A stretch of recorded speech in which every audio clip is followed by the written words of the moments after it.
Yeah. Because if you need them.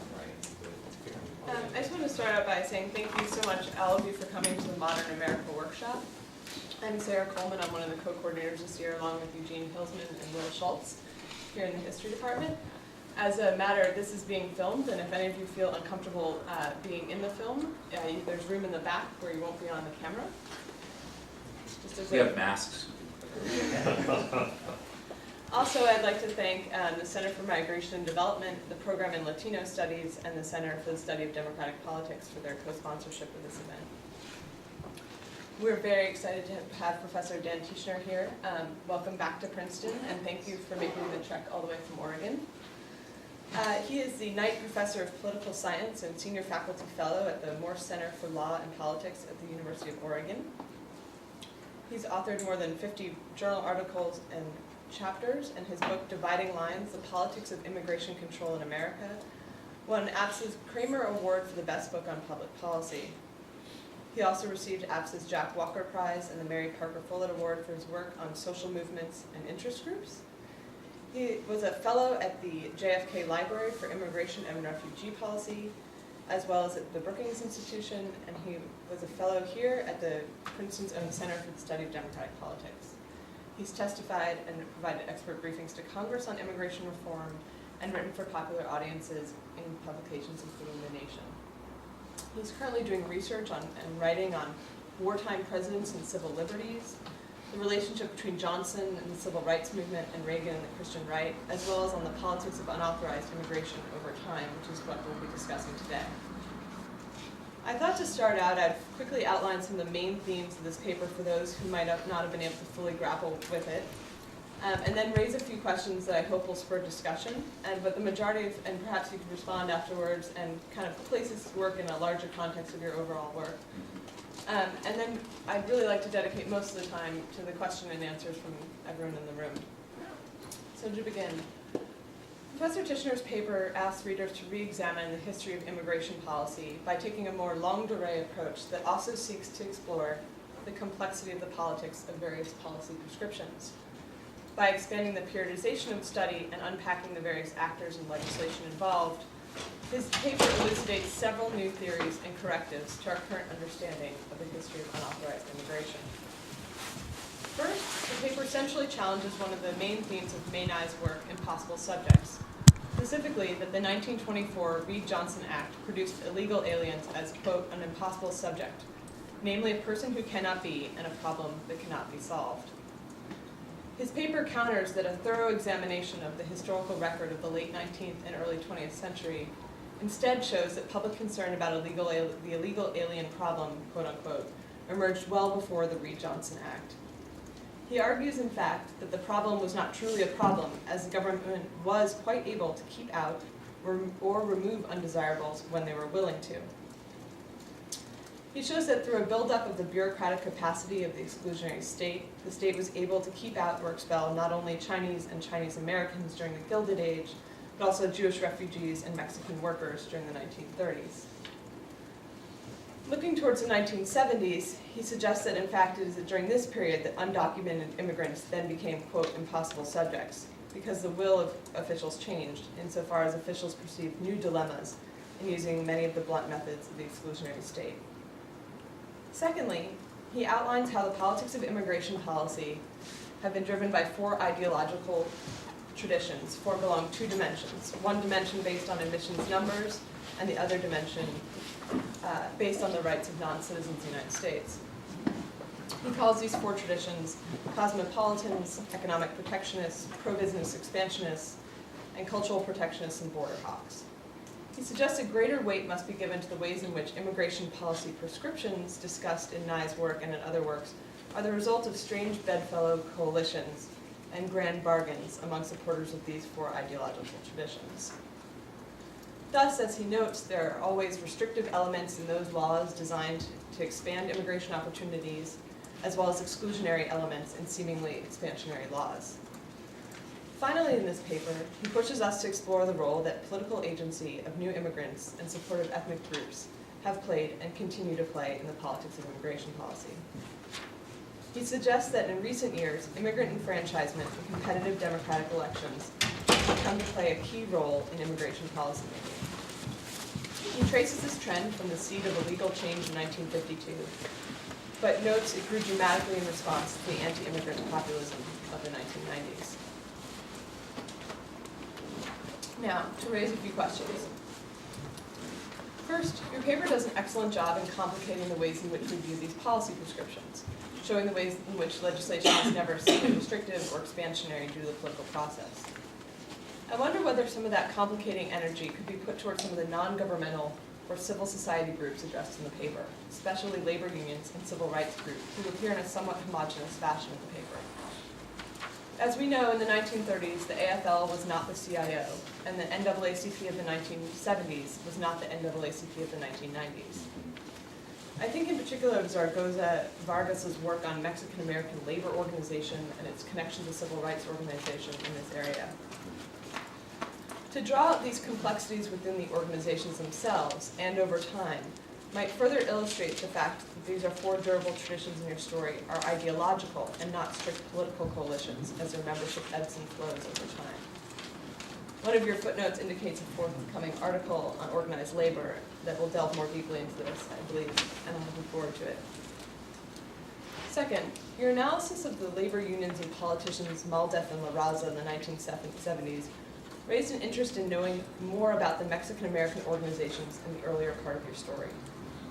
Scholars such as David Gutierrez have shown there was a fascinating interplay of class, ethnicity, nationality, and identity that fueled divisions within the Mexican-American community vis-a-vis Mexican immigration. For example, he shows that in the 1930s and 40s, while LULAC called for immigration restriction on the basis that Mexican Texans faced anti-discrimination stemming from anti-immigrant reactions, not anti-Tejano sentiment, other groups called on both governments to halt the flow of Mexican immigrants, and the Congress of Spanish-speaking Peoples represented a third alternative, as it urged all ethnic Mexicans, citizen and immigrant alike, to work together.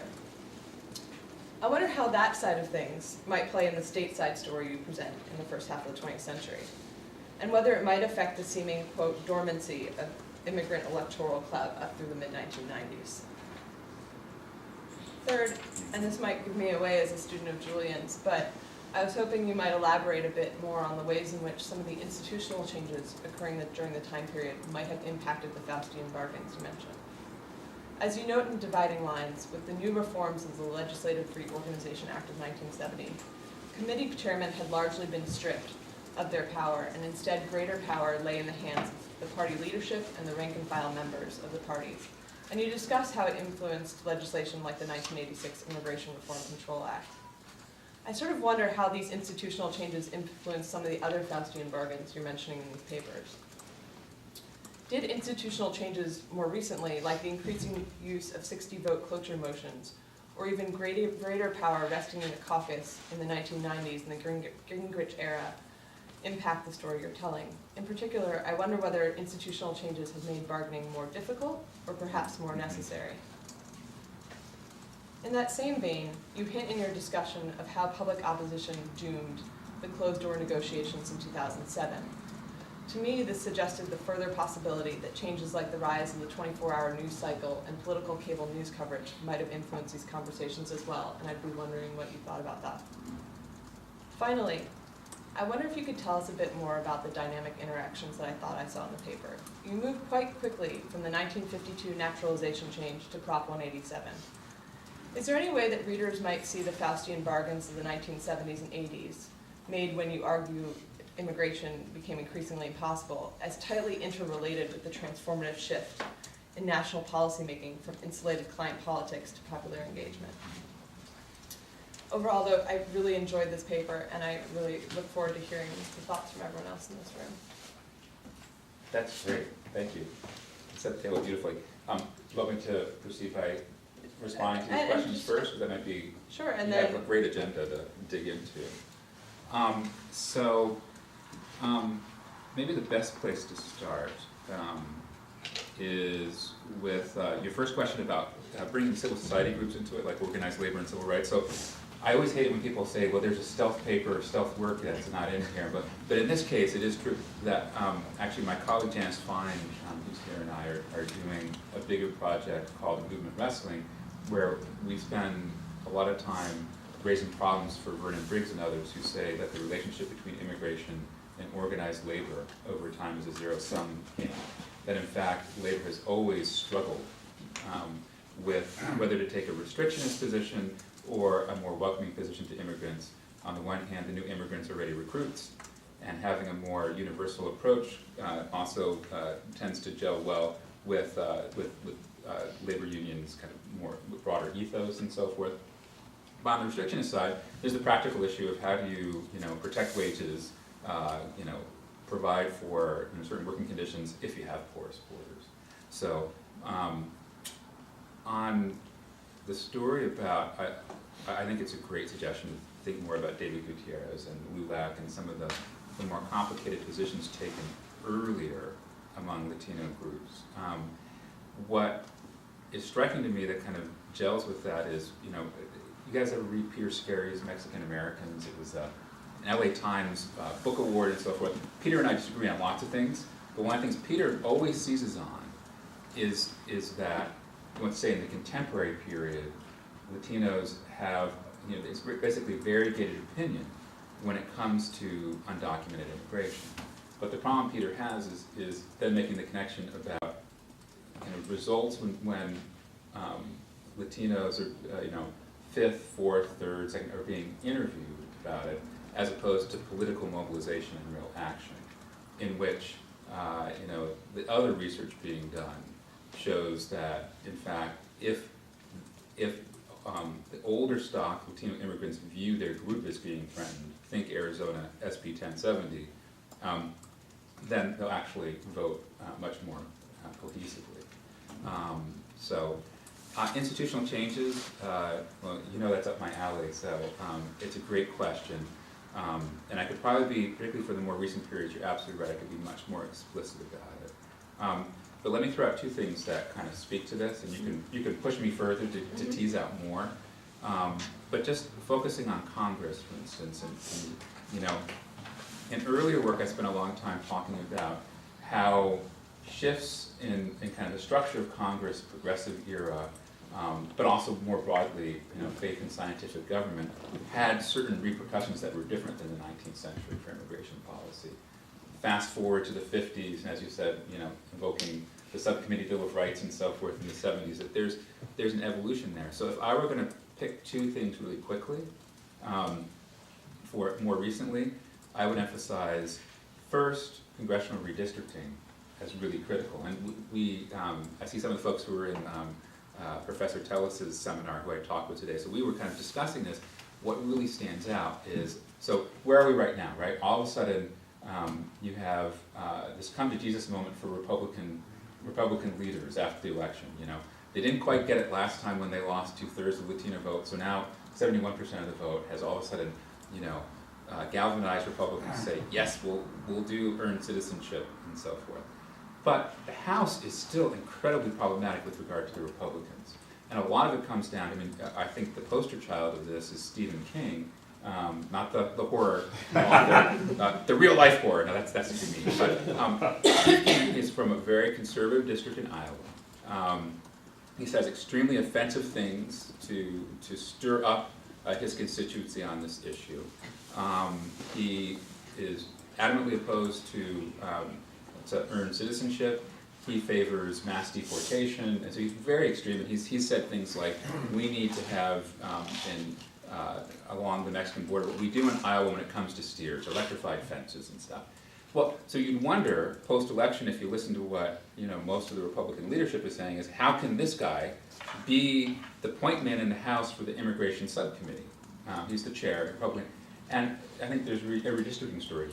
He's only one of the more prominent, Tom Tancredo's another, of a huge number of Republicans who do not have to worry about winning presidential elections, and who can take very extreme stands and serve as a really potent veto point to immigration reform. So that's, even though everyone's extremely optimistic about the fate of immigration reform because Lindsey Graham and John McCain and friends are back on the train, there's still enormous challenges. The other thing that I would point out is partisan polarization. If you were to, freeze a moment like the 1970s, for instance, or the 1980s, what would stand out is that the partisan divide wasn't as consequential on immigration reform politics as the divides between the parties, within the parties. So that really was this wedge issue. So you were dividing up in the 70s, for instance, a Peter Rodino type from the state, folks who don't know, liberal Democrat, was famous in the Watergate hearings, and his big thing was employer sanctions, and he was really doing so at the behest of the AFL-CIO. He was, running straight up against people like, various civil rights folks in the House, like Shirley Chisholm, who were saying this is going to lead to discrimination. That was the big battle. Republicans had kind of similar battles within.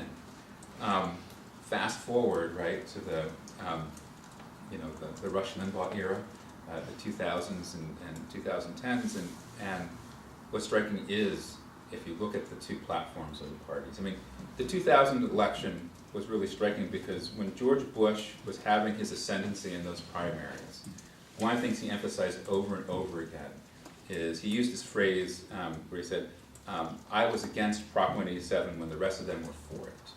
And what he was trying to signal was that he was a pro-immigration Republican from Texas who wanted to take a humane approach when it came to undocumented immigration. And by the way, a lot of his employer supporters liked having the cheap, exploitable labor too. So in that election and 2004, there was kind of a bidding between initially Gore and later Kerry to say, we're both not just pro-immigration, but we're also want a sensible solution to undocumented flows and the undocumented population here. Then you get 2008 and 2012, where the Republican Party basically goes loco, and they take these very kind of hard-line positions on the issue, which got them into the 71% deficit.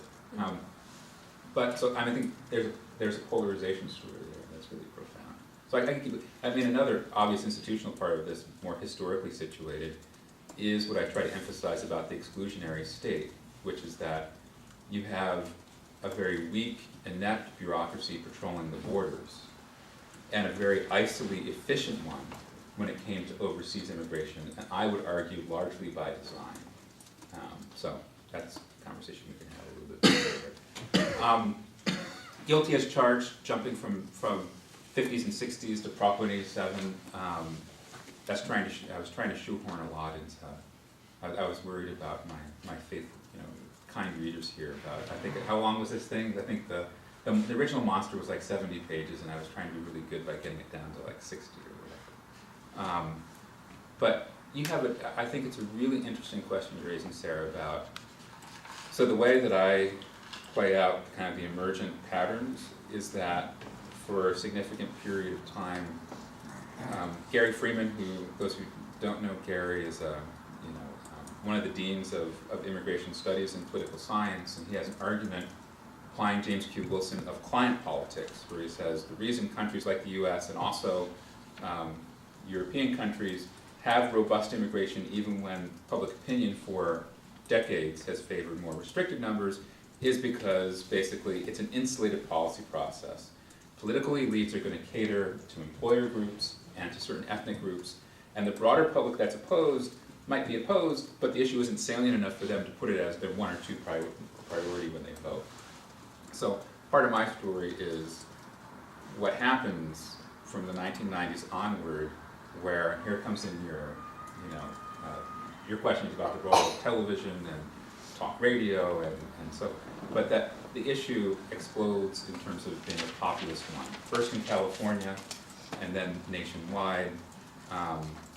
But obviously it's the anti-immigrant backlash. Bill Clinton hides low in the weeds, as Bill Clinton was always crafty at for a while. He put Barbara Jordan in charge of his commission to buy him some time. But then there's a backlash to the backlash. And that's when Clinton reappears. But anyways, part of the punchline here is the very nature of the process changes in terms of the policy making here from one that is, I think, you can describe for certain key periods of time it being, in fact, very similar to what Freeman described as client politics. But for me, the real powerful start of an expanding of that. So I use Schatzschneider, so funny name, but political scientists love this guy. E. Schatzschneider, he's a classic, about scope of conflict. And that the scope of conflict, in my rendering, really explodes in the 90s.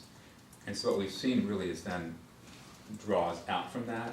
But what I try to suggest too is that there are kind of things that are planted much earlier, like the naturalization law change in '52, which was thought to be largely just a symbolic gesture that basically lies in hibernation until the 1990s when folks are mobilized to naturalize in dramatic numbers. If I had a chart I could show you. It's kind of like cooking along pretty low, and then all of a sudden, boom, post-96, it's Prop 187, it's welfare reform, it's the illegal immigration law, and then what we've seen since, where the kingmakers for American politics in the future are biggest demographic shift is Latino voters, but also Asians as a growing amount. So your question is there something in the 70s and 80s? And I would suggest the 70s and 80s are, to be sure, it's not an issue that's arcane and no one pays attention to. Newspapers are on it, radio talk shows are talking about it then too. There are diverse groups that are involved in it and so forth. Americans are asked about it in the polls, but I think that there's it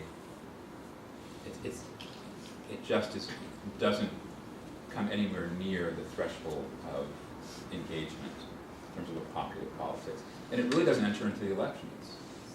I mean, when people are asked about what they're voting on and so forth, it just is not at the same magnitude. Did I get after most of your questions, or did I leave any, or did I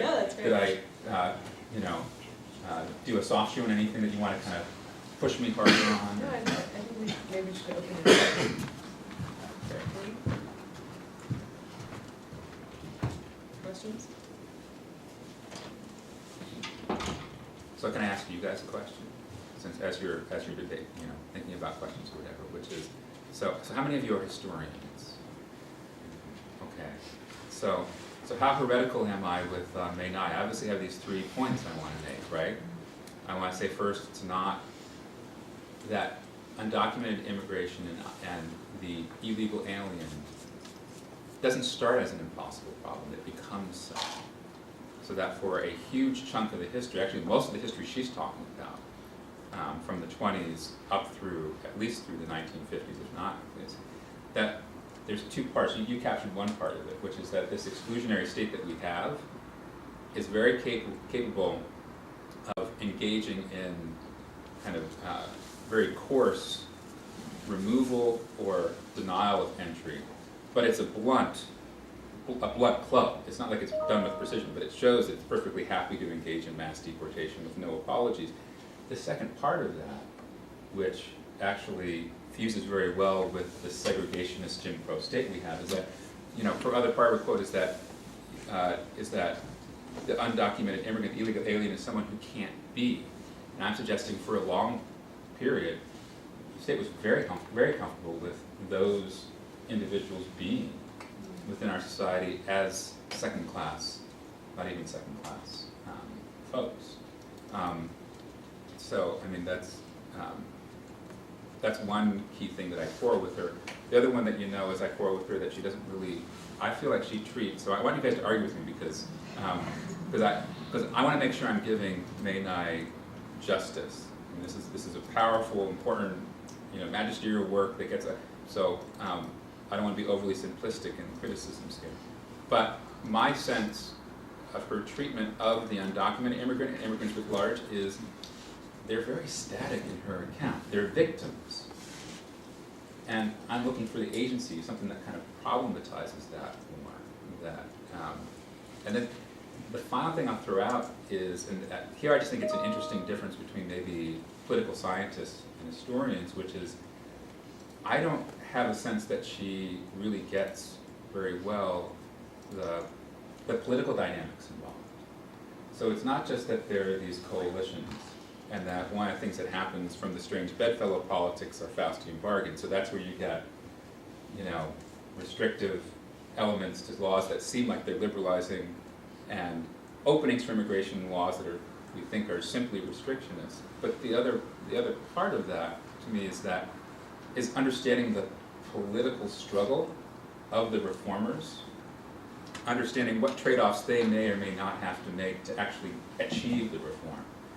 And then the other part of that is also getting a handle on then the negotiations and why. So for instance, for her, how many of you, so I'm talking about this book called Impossible Subjects. How many of you actually have had a chance to read? Okay. So the 65 Act, she says one of the problems with Christian Yapi and me and a bunch of others, and I agree with her, is we spend too much time talking about the law as a triumph, that it's very liberalizing. And I do mention that, you know, it has these restrictive components for the Western Hemisphere, that the family reunification stuff was thought by many of the people as a way to help Europeans and not others. But she's right that there's too much of a triumphalist component of that. But what she doesn't quite, I think, fasten upon is why the reformers who had a much more expansive vision couldn't do exactly what they wanted to do. So the Western Hemisphere stuff was something that was thrown into Southern Democrats because they needed the votes, and they weren't happy about it. So, anyways. Catherine, did you have something? I had more of a process question. I don't feel comfortable arguing with you about May 9. Okay. But I was wondering if you'd read Impossible Subjects and thought, oh, I want to argue with this, or if that sort of became a hook later because you had a different sort of paper that you wanted to write.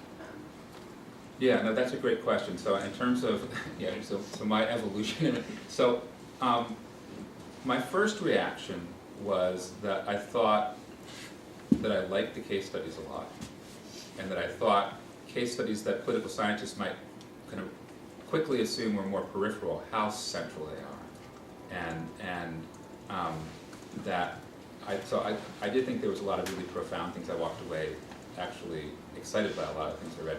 But my first reaction, this goes back to the longue durée method, was that I was puzzled about why she started it late and ended it early. So that's typical political science thing. You're going from 25 to 65, because 24 to 65, because I mean most of the early stuff that I was reading about undocumented immigration was this great work by Erica Lee and Lucy Salyer, Lost as Hard as Tigers, about the Chinese experience and on the West Coast and how that was framed as unlawful immigration, and how that's what hit the newspapers first, and that's what hit the hearings first.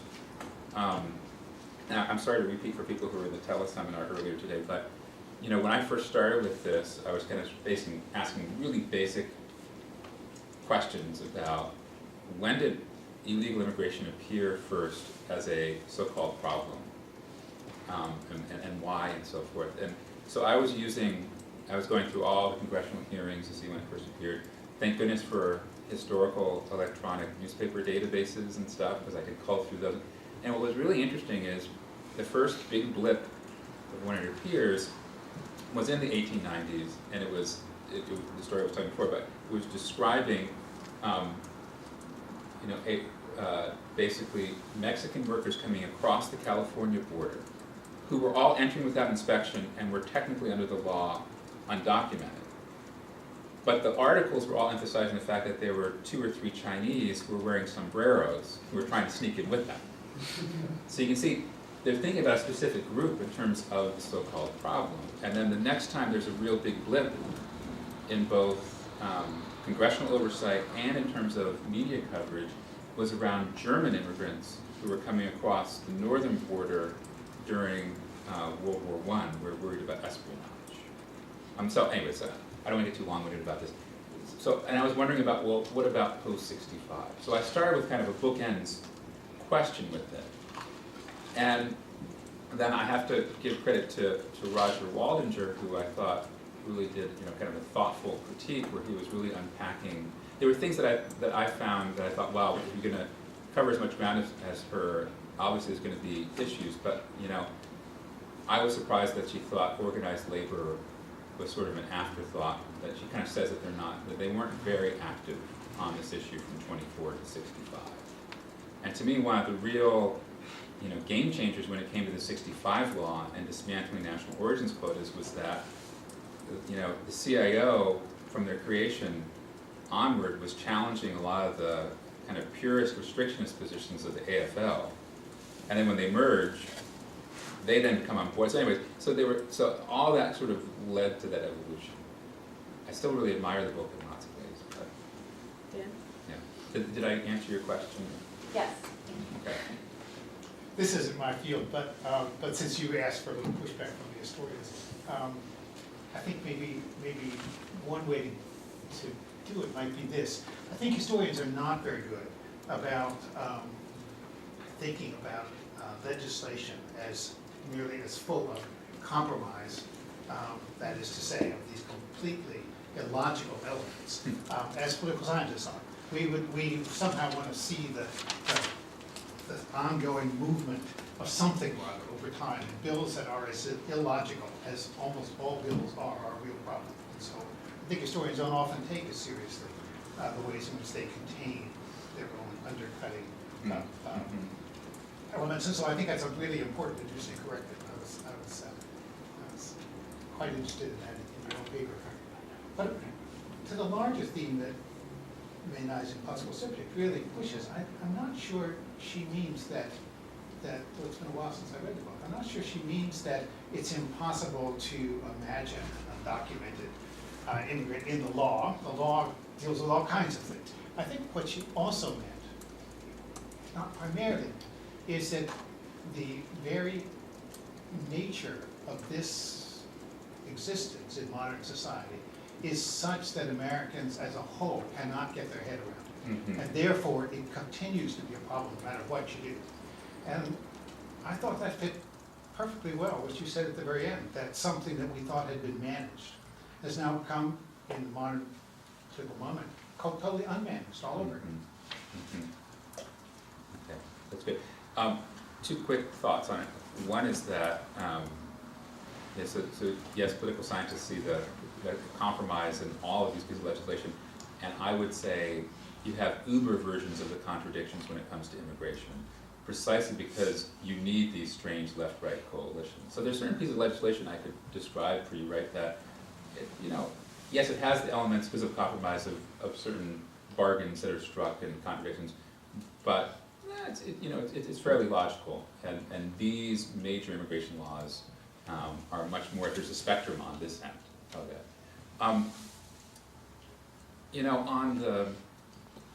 I guess what's striking to me is that it doesn't seem, when I look at how policymakers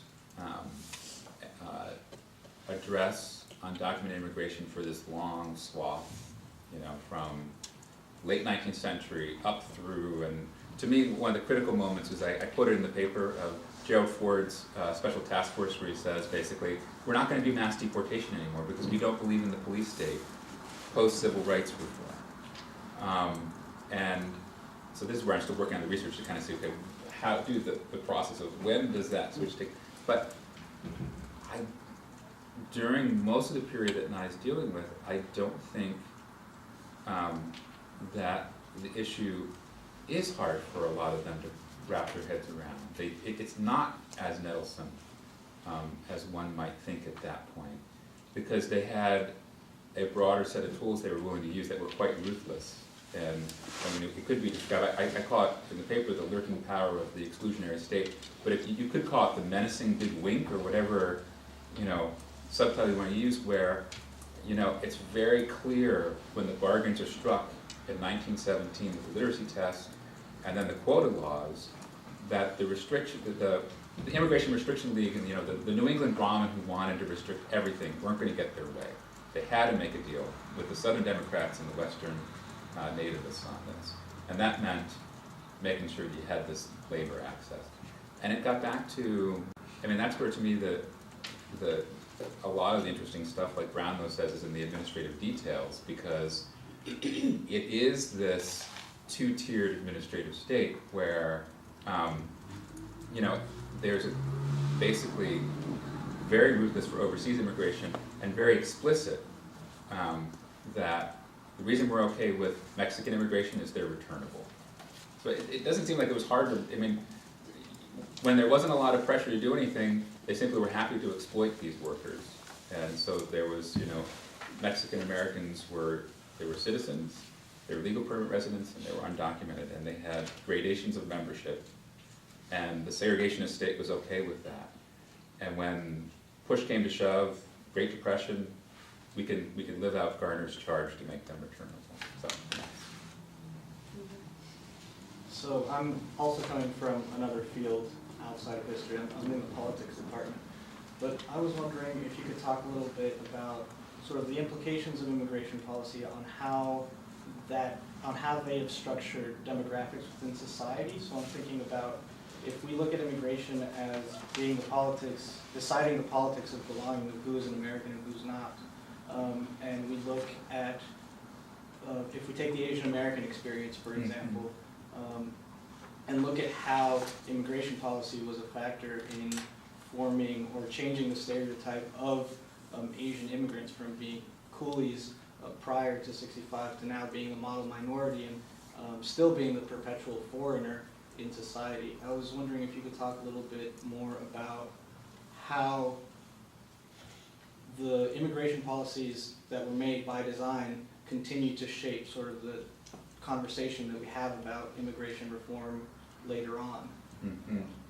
Yeah, so the question is how sticky are they, right? Or what's the long-term implications? Great question. I mean, on this topic, if, let's say for instance that we had this very short period of being really hot and bothered about Germans coming across the Canadian border, but as you might imagine, it's not something that continued very long. But if it had, it was kind of an interesting counterfactual to play out, right? How does the framing, because the obvious thing I'm trying to get at here is, once Mexican Americans are framed as, as the undocumented immigrant par excellence in the ideal in the mind, that sticks, right? So I think there is power to that. I'm not sure what I'd say on the Asian immigration side of that. I mean, it is one of the points in Nye's book, and others have made this point many times about this being the permanent citizen stranger, if you will. And Japanese internment's a powerful example of that, and so forth. So I think it's true, but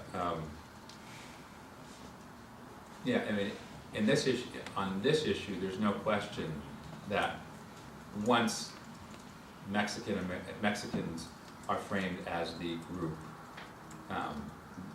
that is kind of stylized as violating the law when it comes to immigration, that does have this kind of powerful path dependence component to it that still shapes. I mean, whether you want to look at Lena Newton's book on legal alien or immigrant, or Chavez on covering immigration, that those things in the popular culture and in the American mind stick. And you have policies that reflect that too, right? So that Operation Wetback is like a massive profiling activity, dragnet raid and stuff.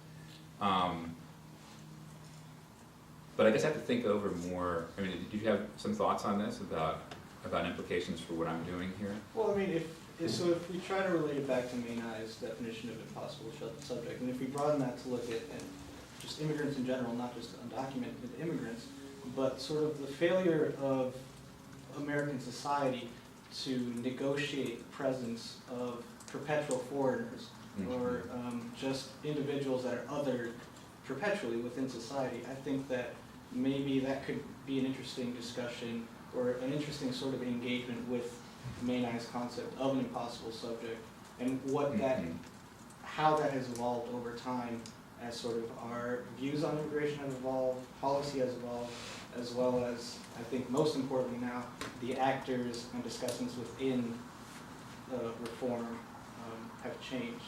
Mm-hmm. I mean, there's two ways, as I'm just thinking about it, that it plays out. I mean, one would be, you could look at something like, because when you're talking about citizens who are also still alien,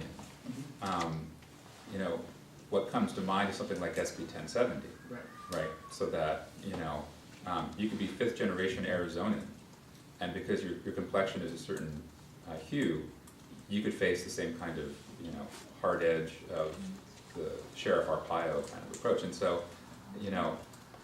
That's true, but that also feeds into the agency story, right? And it kind of circles back to what I was saying before about, even if there is variegated opinion about undocumented immigration among Latinos and Asians and so forth, when the champions of restriction are white guys, and their policies have implications that affect everyone of a particular ethnicity, it's going to trigger certain political mobilization results too. But I mean, there's another part of this that's really interesting to me over time, which is the role of not just, because I frame it in the paper as the immigrants, agency, and also kindred ethnic groups who, you know, have a sense of common cause or identity with you. But what's also really interesting to me are other older stock immigrant groups who also, it may not be specifically their fight, but they see it as their fight.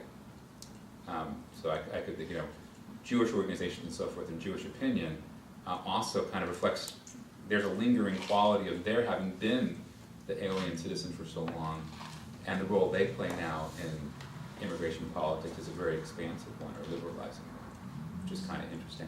The one other thing I was kind of well, this isn't on race and ethnicity, but it gets into class stuff, which is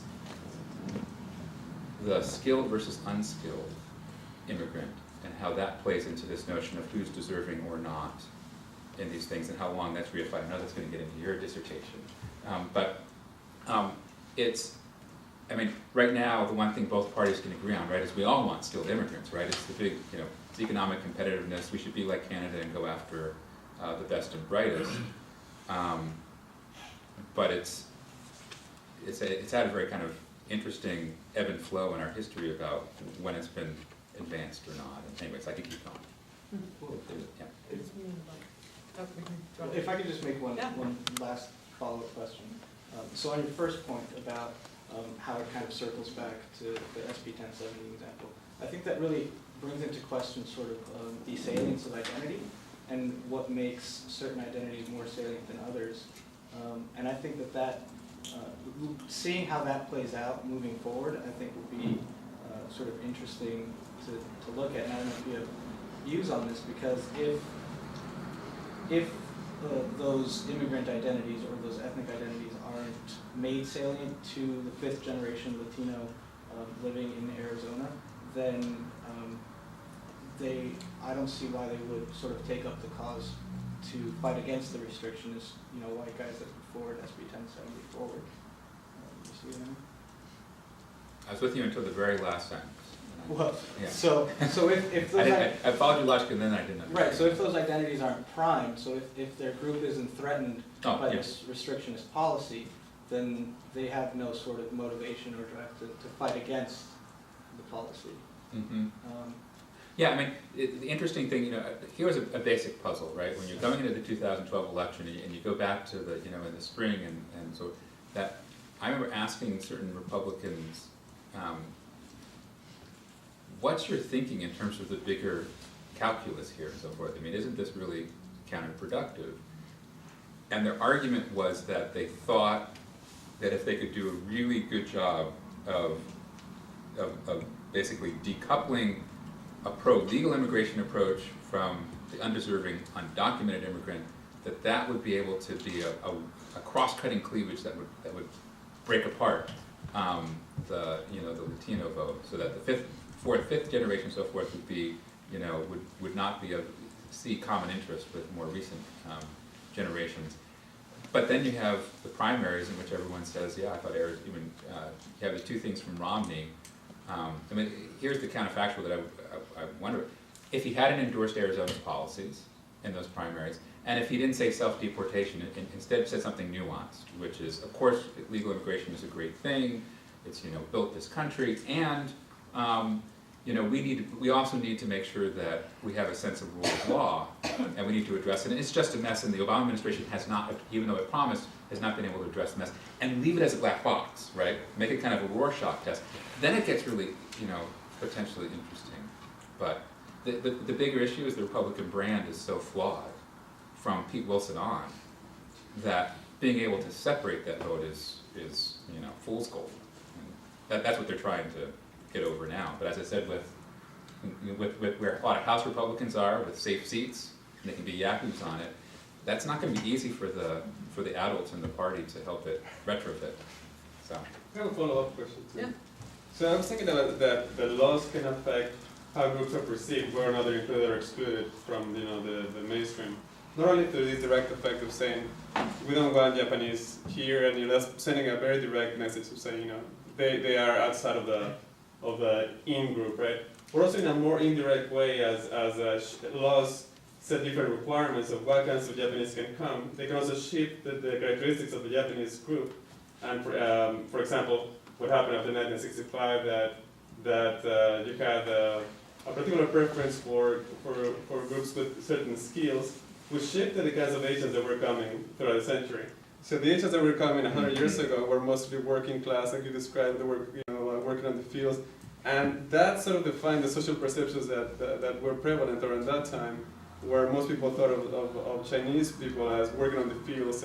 But as these laws changed and modified the characteristics that these immigrants should have, you shifted more towards a middle class, more professional, which is the kind of the ideas that people have now, this particular population. Right? So it could be like a direct and also indirect way. Yeah, and if you're interested in that, I think it's a really great point. And Min Zhao's work, Exactly. she's at UCLA, gets into this, where she says the first wave of Vietnamese refugees, for instance, were more your professional, well-educated classes. We form certain assumptions, we being American society at large form certain assumptions. The next waves are not quite as professional, not quite as educated, and so forth. I want to get back one thing that you prompted, mentioning that about identities, which is, what's interesting is that kind of identity formation doesn't necessarily go just one direction. So for instance, you have the Chinese who are public enemy number one, all the xenophobia on the West Coast in the 1870s, 80s, 90s. And then it becomes writ large. You get the creation of the Asian as public enemy. And so you see the gentleman agreement with the Japanese. First you have a Chinese exclusion league, speaking of civil society. Then there are all these Japanese exclusion leagues, and there's Korean exclusion leagues. So you have this big lumping process, right, to create groups that don't see themselves as having common cause at all of a sudden are all Asians. But then you get to World War II, and now there's this new disentangling of officials saying there's a big difference between the Chinese, who are our allies and are honorable and so forth, as opposed to the Japanese. So what I'm saying is that it doesn't actually, it's not unidirectional. It can be switching around a bit.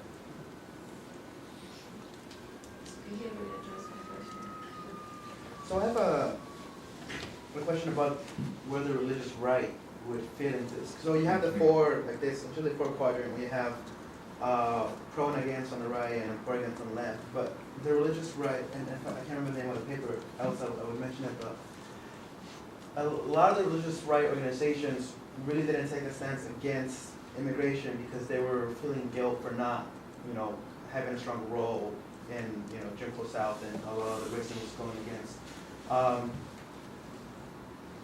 So they wouldn't necessarily be against immigration, but they wouldn't be for immigration in the sense that you said other right-wing parties would. So I'm wondering, in that fourth quadrant, how would you categorize the religious right?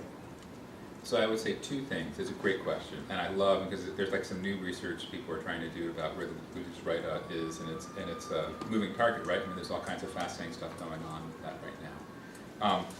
So I would say two quick things, and then give a little more depth to it. The first thing is that they're not stuck in one particular quadrant.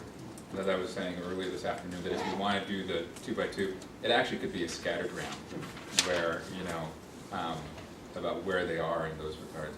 But then to be even more precise about it would depend who you're talking about in the religious right and when. So that I could imagine a really good version of John Hyam's Strangers in the Land that's focused on the religious right as sticking out in various positions on immigration. So, in terms of the American Protestant right or whatever, the anti-Catholicism played really big, during the 19th century with that group. But then as you move along, we'll just go in the present context, because I think that's what you're really focusing on right now, is, in 1990, Ralph Reed and friends were the pro-business, pro-immigration crew, brought the religious right into their coalition because they said, no, what is it that they wanted in the 1990 Immigration Act? They wanted more workers. So that act was originally set up by Alan Simpson and Lamar Smith, who both wanted to restrict legal numbers to some extent. Simpson less than Smith. And so they thought, you know what we're going to do is we're going to play those who are pro-family reunification, so there's family preferences, against the pro-business people. And we'll just make them, it'll be kind of, you know, this divide and conquer thing. They'll battle it out, and they'll be happy with whatever slice of the pie we give them at the end of the day. And what ends up happening, again, going back to groups and how groups matter, so, is that some of the key groups broker between ethnic associations and civil rights groups that want to protect family preferences and the business coalition, and they form the so-called family business thing. So to make their coalition really big, that the business side, who were Republicans, conservative, and donating to a lot of religious groups, reached out to Ralph Reed and the Christian right saying, look, the family part of this, you guys are all family values, you gotta support this. So they do, and Ralph Reed testifies on the Hill, and it's all about pro-family. Well, where are we now? And I spoke to Rush Limbaugh a moment ago. I mean, so you have a fair number of strong conservative fundamentalists and evangelicals who very much agree with Sean Hannity and you can rather list Lou Dobbs and Rush Limbaugh about you know, that we need to have a particularly harsh response. These folks are are lawbreakers and blah, blah, blah. And so there's that component, and there are also clergy who hold those views. But it's become more nuanced because, what was it, I guess, I remember, you know, maybe about 5 years ago there was a lot of talk, and I don't know where it stands now, I'll have to ask anybody who knows the environmental politics angle of this, but remember in the religious right there was a lot of talk that you had certain key components, key figures in the evangelical movement who were going to start coming out in favor of stronger environmental protection, because it was the idea of protecting the integrity of God's creation is what the initiative was. And I don't know what proportion it was, because this was not my bailiwick, but it was like, I'd say you had some very prominent religious right people who were out there doing it. I think there's a similar thing going on now where there are some prominent conservative evangelical and fundamentalist clergy and others who are saying, yeah, we need to have a humane approach towards legalizing the 11 to 12 million undocumented folks. And there's probably some self-interest in that too, right? In terms of, you know, certain bodies in the pews and stuff. But there's also this huge component, just like with the environmental movement, who still are very much where the Republican platform was in 2012. Sorry to go on so long, but it's such a fascinating topic, and I don't know all the answers right now, but I think it's you know, at the moment pretty kind of a moving target, pretty fluid. So I also don't come from history, I come from the Wilentz. So I have two short comments and then two short questions. Mm-hmm. So the comments are just about skilled versus unskilled. So there's Heimwiller and I think Hiscox, who actually show that there is wide public support for skilled immigration. Yep.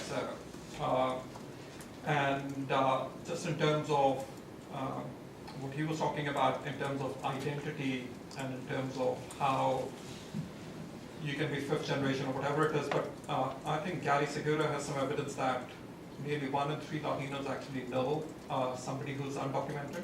So it is not a, you know, so a huge chunk of people actually know these undocumented people. That's why these things actually translate to this kind of a, you know, trend. Otherwise, probably they won't. I don't exactly know. I don't have clear intuitions about this. In terms of, so now to the questions. I think you mentioned something around redistricting, and I'm not exactly sure that McCarthy has some fairly reasonable work which shows that redistricting actually is almost uncorrelated with polarization. So, but was that partly the point that you were trying to make, or? It's a very simple, so I don't want to wade into the David Mayhew, McCarty, that whole debate, because they know it much better than I do. But what I am saying is very, very specific, which is, if we look at this case,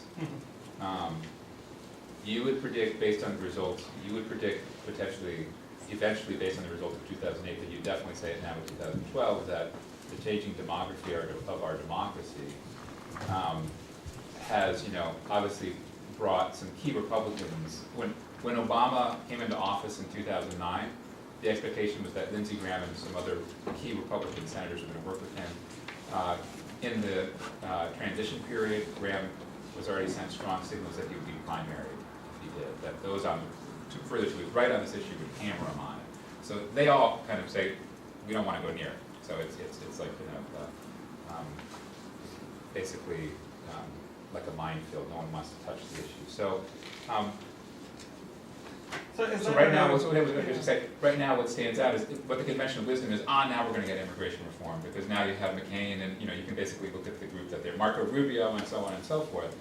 And I do think that solves certain problems in the Senate, but what I'm saying is in the House, it's still extremely problematic because you have a significant portion of that House Republican majority who come from districts that are very happy with seeing a hard line on immigration. True, that's right. That's what I'm saying. So that's what I mean about politics. I do, On to the second question.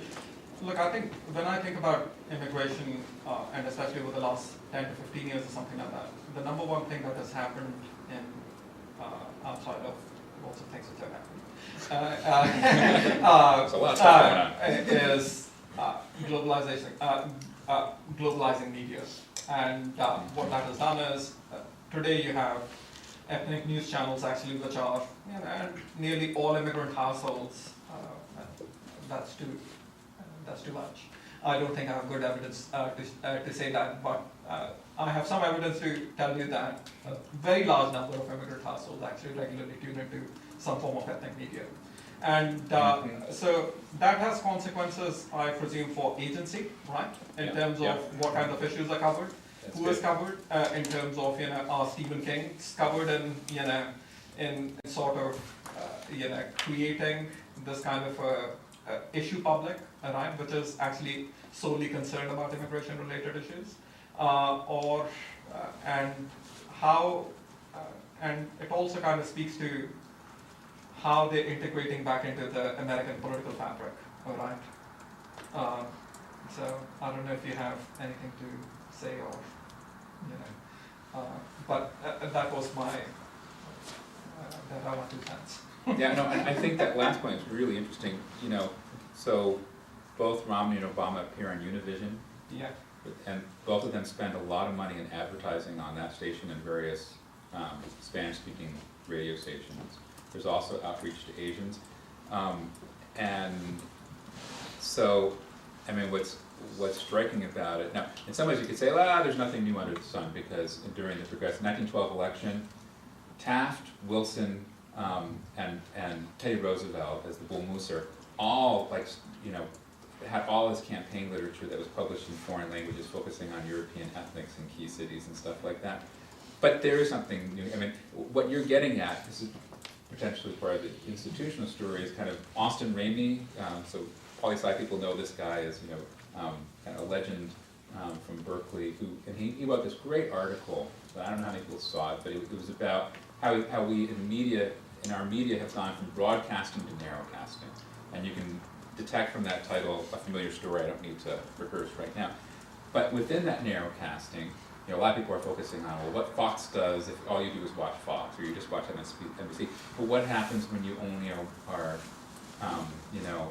watching a television show that's targeting your particular linguistic group or your particular ethnic group and so forth? And what was interesting, and someone should unpack this, but during the 2012 campaign, some of my Mexican-American students said that they were watching and Romney would have an ad on, and then after that they'd get one of the newscasters coming on contradicting the ad.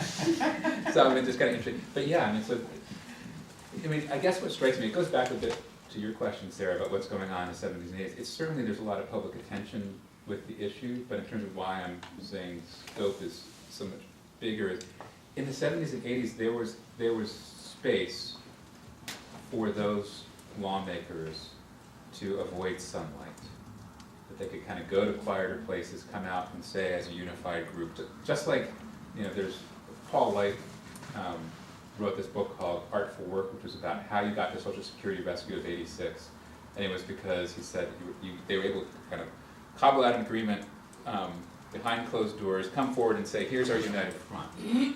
And IRCA looks a lot like that in a lot of ways.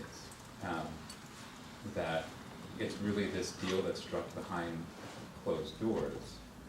And there was an attempt to do that in the 2000s, but how much is IRCA really behind closed doors? If you think the fact that the special commission has, Carter bumps it kind of to commission, you have the Hesburgh Commission, you have the bill drafted in '82, you have the bill drafted in '84, you have the '85 attempt, you have the '86. I mean, when you've gone through 3 to 4 versions that don't ever make it, O'Neill blocks a version from making it to the House floor that's passed the Senate.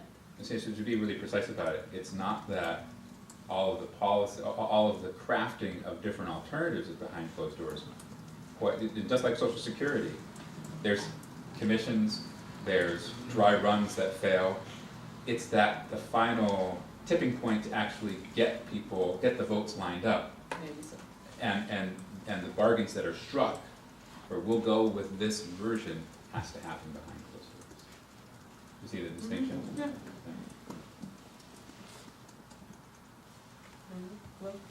Yeah, I just had a comment and a question, I guess a comment, in terms of the religious right thing, the position of the Catholic Church is just so hugely interesting, given that the church itself, the only reason that it grows is thanks to immigration, and without the growth of immigration, the American Catholic Church would look a lot more like my 80-year-old grandparents. But the question was, how are the politics of immigration complicated by the flip side of immigration, which would be offshoring and outsourcing? I mean, because that's, a growing concern, more a concern now than, say, in 1965, definitely. So I'm wondering, does that, does that simply expand the concerns of the various blocs on a global scale? Now economic protectionists are concerned about losing jobs abroad as well as at home. Does it scramble them in new ways, or is it just discussed completely separate from the issue of immigration, and do they just, their paths never cross? Yeah, I wouldn't say I think it's a great point, and I don't have an easy answer to it. And maybe I don't want to try to nip at the margins of it, but hopefully this will get after it a bit. It's clear, throughout, that especially when the focus is on legal immigration, there's a big concern about our global competitiveness, and a big emphasis on this is going to help the economy, and they make sure they get not just the Wall Street Journal editorial writers to sign off, but they'll get the National Academy of Sciences and others who will kind of, give their imprimatur to the reform as helping us in this kind of globalized economy. In terms of, I'm interested what Janice thinks, because in terms of organized labor, I think that one thing that's key and something that's agonizing when you write something like this is you're categorizing huge groups that when you break down the sectors, which business groups? National Association of Manufacturers, chambers, one level, then you've got the restaurant folks who aren't exactly the same as the agribusinesses who aren't exactly the same. So, and I think that's true with labor too, that, there are components of labor who think about that a lot. And I've just started really spending time thinking about how skilled immigration plays out, going back to in this, because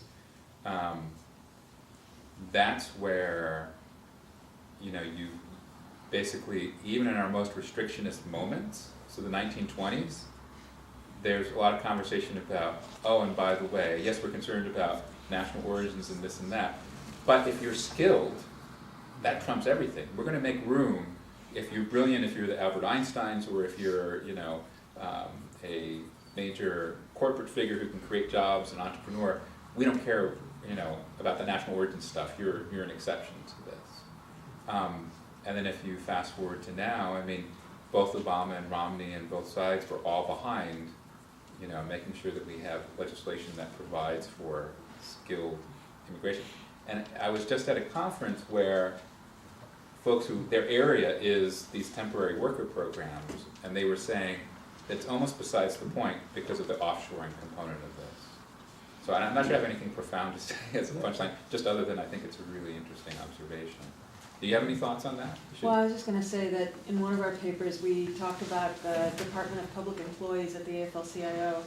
And in 2003, when the Immigrant Freedom Rides are happening, and the AFL is getting really involved in the hotel and restaurant workers and others, and supporting undocumented immigrants becoming legal, and the sort of new emergence of the immigrant rights movement, the Department of Public Employees is furious at the AFL-CIO, and you can read it, that they're saying, like, there you are on the Immigrant Workers Freedom Ride, and you're not paying any attention to H-1B, and they're, the white collar workers are panicking about, the outsourcing and about the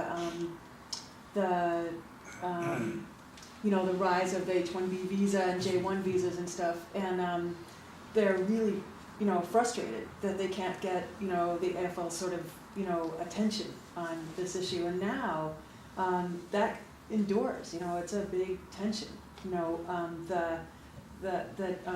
have like the Economic Policy Institute, EPI, coming out with a series of papers about how H-1Bs threaten American workers, and the latest compromise that just was announced today between the AFL-CIO and the U.S. Chamber of Commerce, in part tries to square that circle around, support for immigration reform, support for legalization, and on the other hand saying, we have to make sure that American workers get first crack at these jobs. I mean, two really quick points. One is, on a theoretical level, there's obviously, if you're thinking about marginalized workers or vulnerable subclasses and so forth, temporary workers, whether it's H-1B or undocumented workers and so forth, have limited mobility in certain ways. And so there's and more easily exploited ones. So there's linkages between that and the offshoring issue and so forth. And I'm in kind of a general thought when I think about this broad history and so forth is, I have one student who's kind of an unreconstructed Marxist. He's a PhD student working with me, and he's like, does business ever lose in all of these battles? And my reaction is, yes. There are points where they actually do lose, but they never lose as badly as others. But there's always kind of components that. But one other really quick thing about skilled versus unskilled, which is, to me, and is getting a little bit off target from the paper, but to me one of the battles is always whether you, the reformers who really favor skilled immigration, who sometimes can be very restrictionist on other issues, whether they're able to decouple it from these other immigrant preference categories. Because usually there's the counter group is trying to make sure that if you get your skilled immigration, you've got to make sure that you also protect family preferences. And likewise, that right now, I mean, Obama said during the election, of course I'm for skilled labor immigration reform. And so you had Lamar Smith, one of the most restrictionist House members, and Barack Obama completely in common cause on that. But what happens right after the election, Obama said, I said I was in favor, but it's got to be part of a broader package. So again, the coupling of it with earned legalization and stuff. I just wanted to comment on just the skilled or the larger labor question. Automation is probably the one which, more than outsourcing, which has created, which has cost more American jobs, if you will. All right. So, but just in terms of the question in terms of how, let me try to formulate my thoughts here.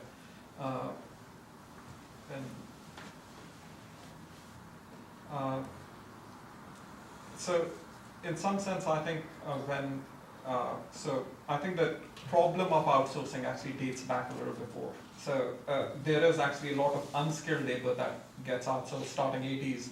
You have the maquiladoras in sort of northern Mexico, but also you have China, which is for the first time opened up and is actually starting to rev up its, so there is a lot of manufacturing that actually, and that's one of the reasons why the American cities get eviscerated, right? So the economic engine kind of goes away. But the attention is, and maybe, the political attention, I think, is or the greater political attention is sort of, I think, newer because it is hitting the white-collar workers a little bit more. I don't know if that resonates with how you think about this or reality. Yeah, well, I mean, what I was thinking about when you said it is that the automation thing isn't new. I mean, like, if you look at, we have 19th century, there's this, big emphasis of course you don't want to stave off European immigration because our economy survives on it. So why is it that you get all these business leaders who sign on to national origins quotas and, the closing of the gates in the new 20th century? And one of the big things was mechanization, or at least they were, the experts were telling them, and they thought they were seeing it on the shop floors, that they needed fewer workers. And so that notion of technological unemployment was there. And then there were the other things, like they worried about political radicals, and it was World War I, and so there was other factors that went into it. But one of the big things was mechanization, is that they just thought we didn't need as many workers. Yeah, I think how the demand for labor is changing in some ways. So you have a population which is growing older. Nursing, you want really people to sort of, serve you, I suppose, rather than machines. I don't know. And it is not as easily mechanized in some ways. The challenge, maybe will be.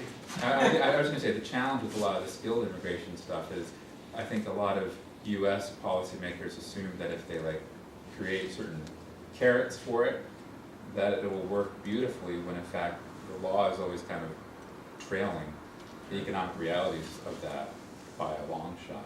And Canada's a good example in terms of a lot of the unexpected challenges around here. We also just didn't talk about free trade agreements and all this, which is like a huge storyline. Just wondering, when you're talking, the way this conversation went at the end, whether any people interested in immigration policy have made a connection with educational policy. Because after all, one of the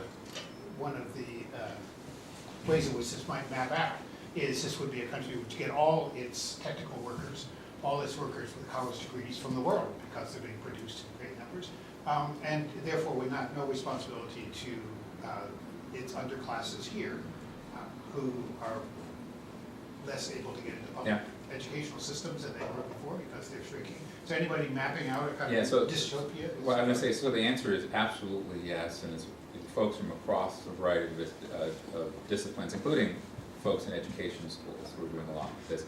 But it cuts in both directions, which I think you've seized on well, which is, on the one side of this, a lot of the folks who are pushing hardest for increased skilled immigration opportunities are the folks who say, basically, we need to enhance our numbers in STEM categories, science, technology, engineering, math, and that we're not producing enough of our own students to do that, so we need to import them. And the other part of it is, but we're training a lot of those students here, and we're not allowing them to stay, so hence the argument of stapling a green card to every engineer's degree, right? So that's one side of it, is that folks are looking at the larger structural demographic stuff and saying, we gotta enhance our STEM stuff if we're gonna really compete. And so, therefore, by the way, there's some misnomers in this, because the assumption, that the argument is that we're not doing enough to provide openings for skilled workers, but we actually admit more skilled workers than the other country. It's just that as a proportion, you can look at it from two sides. One is, as a proportion of our total legal immigration intake, it's not as a great proportion compared to family preferences and other things. But as a total number compared to European countries, we're actually ahead of them in total numbers. But the other side this cuts at is like Plyler versus Doe, which is this famous Supreme Court case that had to do with Texas that wanted to deprive access to education to children of undocumented immigrants. So it has a family resemblance with the birthright citizenship nonsense. And that side gets at, and the court's response, the Supreme Court was really crystal clear about it. They said, look, regardless of how you want to evaluate the parents, and there was some language in there that said, look, the government's engaged in this big wink for a long time, we're all hypocrites. So we can't be that mad at the parents. And then other language that said, but if you really want to be mad at the parents and say that they're criminals, the children, unquestionably from any angle, are innocents. And the great likelihood is they will stay in the society, therefore we owe them these educational opportunities. So on both ends of this, it's So then you bring in Jennifer Hochschild and facing up to the American dream and dilemmas about what's happened post-Brown and the unrealized claims of that. So it definitely cuts on both sides of that. And there is, I mean, one thing that comes up with the STEM side of it is that don't we, for instance, AFL-CIO has pushed that if we are going to go with more skilled immigration, then those employers, when they bring in a certain worker, they have to pay money into a system that would help train American workers. So. Can I just make a minor point? I think the STEM problem is a little more complicated in some ways because there is a real supply issue in terms of number of Americans who are actually interested in going to PhD programs and do master's levels program. Right, so I think in certain disciplines in engineering, I know statistics from Stanford, I think you have 2/3 or 3/4 of the department which is, basically Asians. And a bunch of them are, imported. So it's not, they are not able to fill in ranks, not with the same skill level, certainly. And that may be partly a failing of, the education system, but also about what people want to do, which has larger cultural issues which are attached to it. Why do people want to study stupid things or whatever else, or things we study? So, we can get, this is really getting down into the weeds of the skill part of it, but there's a scholar at Rochester Institute who's doing really interesting work breaking down within these skilled positions. So, the high-tech engineering person and the, really skilled chemist and so forth. He looks within these companies and says, what positions are they holding? Which of them are creating the most patents and which of them are doing more of the scut work? And what's interesting is what he's finding is that across these different categories of special education, special skills, that the U.S. citizens who are holding those positions are fewer in number. So the company, let's say, 60%, 70% are foreign-born folks who are brought in, but those who are creating the most patents are that 30% of U.S. folks. So his argument is about creativity and entrepreneurship, and my question is, are they just really good as managers that they have, or is there language issues that they coordinate with? But his claim is that there's a greater dependency on these foreign-born skilled workers, but that those skilled workers are not the most creative within that group. And I'm not sure I trust that, but that's what he argues. Yes, please. Question. So one of my questions is about, actually one question only, is about mixed status families. Mm-hmm. And I was wondering, in Guy's argument, that was one of the interesting ways to think about how do we draw the line in mixed status families. And I was wondering if mixed status families are considered as families, as units in policy, and what's going on in this sense, how this issue is being worked with. And who was the scholar you mentioned? Guy. Oh, okay, yeah. Impossible subject. Yeah. So the answer is it depends which policymaker and when. So, and it's still true today, right? I mean, we can identify certain folks. Tom Tancredo would just simply say, well, it's unfortunate to separate the families, but if you aren't here legally, and I don't care if you brought here when you were 2 years old, either you have legal status or you don't. And they're very, I don't know, it's all about the rule of law, and basically it's kind of a ruthless logic about it. Here's how it goes. But there's no question that it makes a difference.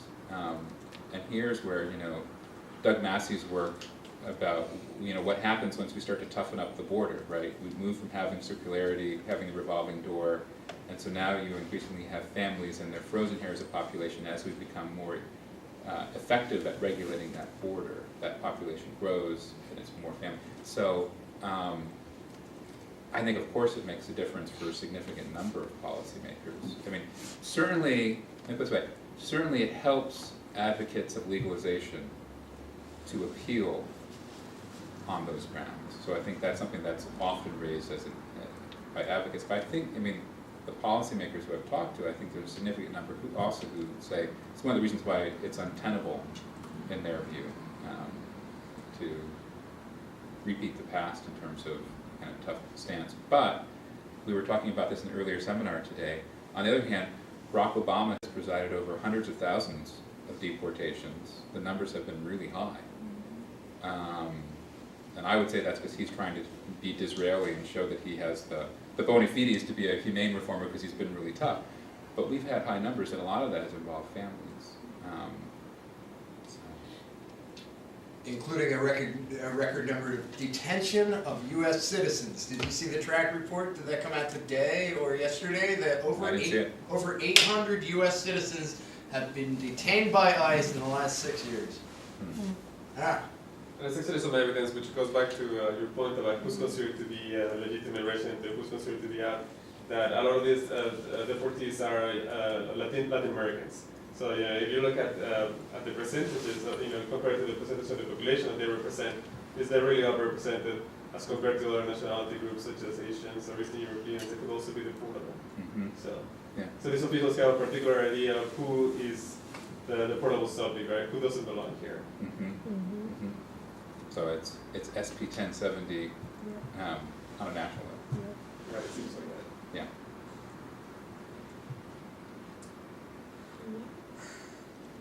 Do we wear you out? Great conversation. Well, thank you so much. We really appreciate it.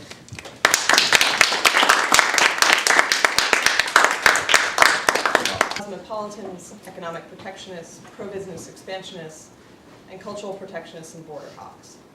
He suggested greater weight must be given to the ways in which immigration policy prescriptions discussed in Nye's work and in other works are the result of strange bedfellow coalitions and grand bargains among supporters of these four ideological traditions.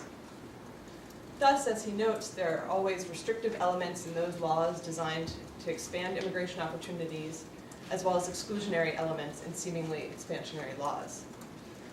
Finally, in this paper, he pushes us to explore the role that political agency of new immigrants and supportive ethnic groups have played and continue to play in the politics of immigration policy. He suggests that in recent years, immigrant enfranchisement in competitive democratic elections have come to play a key role in immigration policymaking. He traces this trend from the seed of illegal change in 1952, but notes it grew dramatically in response to the anti-immigrant populism of the 1990s. Now, to raise a few questions. First, your paper does an excellent job in complicating the ways in which we view these policy prescriptions, showing the ways in which legislation is never simply restrictive or expansionary due to the political process. I wonder whether some of that complicating energy could be put towards some of the non-governmental or civil society groups addressed in the paper, especially labor unions and civil rights groups, who appear in a somewhat homogeneous fashion in the paper. As we know, in the 1930s, the AFL was not the CIO, and the NAACP of the 1970s was not the NAACP of the 1990s. I think in particular of Zaragoza Vargas's work on Mexican-American labor organization and its connection to civil rights organization in this area. To draw out these complexities within the organizations themselves and over time might further illustrate the fact that these are four durable traditions in your story are ideological and not strict political coalitions as their membership ebbs and flows over time. One of your footnotes indicates a forthcoming article on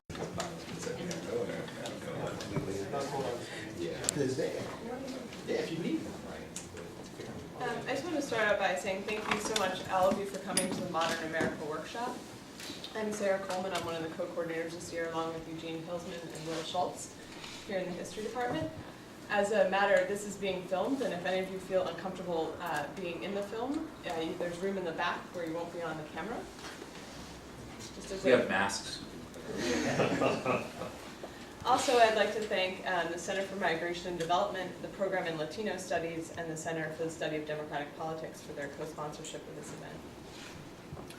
We're very excited to have Professor Dan Tichenor here. Welcome back to Princeton, and thank you for making the trek all the way from Oregon. He is the Knight Professor of Political Science and Senior Faculty Fellow at the Morse Center for Law and Politics at the University of Oregon. He's authored more than 50 journal articles and chapters, and his book, Dividing Lines, The Politics of Immigration Control in America, won APS's Kramer Award for the Best Book on Public Policy. He also received APS's Jack Walker Prize and the Mary Parker Follett Award for his work on social movements and interest groups. He was a fellow at the JFK Library for Immigration and Refugee Policy, as well as at the Brookings Institution, and he was a fellow here at the Princeton's own Center for the Study of Democratic Politics. He's testified and provided expert briefings to Congress on immigration reform and written for popular audiences in publications including The Nation. He's currently doing research on and writing on wartime presidents and civil liberties, the relationship between Johnson and the civil rights movement and Reagan and the Christian right, as well as on the politics of unauthorized immigration over time, which is what we'll be discussing today. I thought to start out, I'd quickly outline some of the main themes of this paper for those who might not have been able to fully grapple with it, and then raise a few questions that I hope will spur discussion, but the majority of, and perhaps you could respond afterwards and kind of. In that same vein, you hint in your discussion of how public opposition doomed the closed-door negotiations in 2007. To me, this suggested the further possibility that changes like the rise of the 24-hour news cycle and political cable news coverage might have influenced these conversations as well, and I'd be wondering what you thought about that. Finally, I wonder if you could tell us a bit more about the dynamic interactions that I thought I saw in the paper. You moved quite quickly from the 1952 naturalization change to Prop 187. Is there any way that readers might see the Faustian bargains of the 1970s and 80s, made when you argue immigration became increasingly impossible, as tightly interrelated with the transformative shift in national policymaking from insulated client politics to popular engagement? Overall, though, I really enjoyed this paper, and I really look forward to hearing the thoughts from everyone else in this room. That's great, thank you. Set the table beautifully. Love me to proceed by responding to these questions first, because that might be, sure, and you then have a great agenda to dig into. Maybe the best place to start is with your first question about bringing civil society groups into it, like organized labor and civil rights. So I always hate it when people say, well, there's a stealth paper or stealth work that's not in here, but in this case, it is true that actually my colleague Janice Fine, who's here, and I are doing a bigger project called Movement Wrestling, where we spend a lot of time raising problems for Vernon Briggs and others who say that the relationship between immigration and organized labor over time is a zero-sum game. That in fact, labor has always struggled with whether to take a restrictionist position or a more welcoming position to immigrants. On the one hand, the new immigrants are ready recruits, and having a more universal approach also tends to gel well with labor unions' kind of more broader ethos and so forth. But on the restrictionist side, there's the practical issue of how do you protect wages. Places to work in a larger context of your overall work. And then I'd really like to dedicate most of the time to the question and answers from everyone in the room. So to begin, Professor Tichenor's paper asks readers to re-examine the history of immigration policy by taking a more longue durée approach that also seeks to explore the complexity of the politics of various policy prescriptions. By expanding the periodization of study and unpacking the various actors and legislation involved, his paper elucidates several new theories and correctives to our current understanding of the history of unauthorized immigration.